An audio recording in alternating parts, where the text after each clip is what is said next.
Sebuah tank T-72 Angkatan Bersenjata Rusia dengan sapuan ranjau melintas 6 ranjau berturut-turut.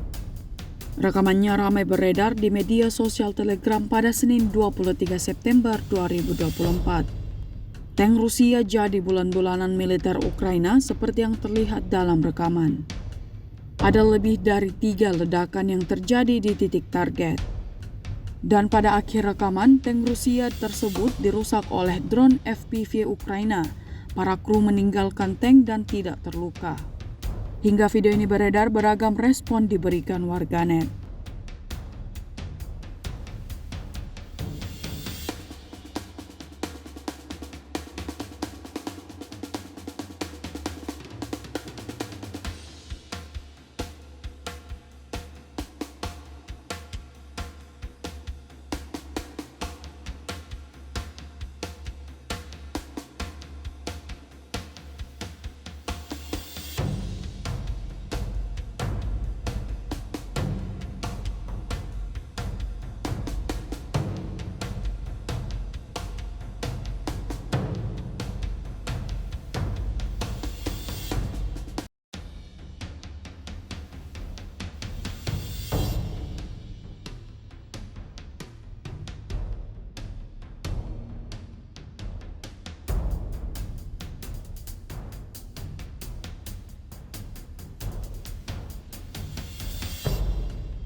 Download Tribun X sekarang, menghadirkan lokal menjadi Indonesia.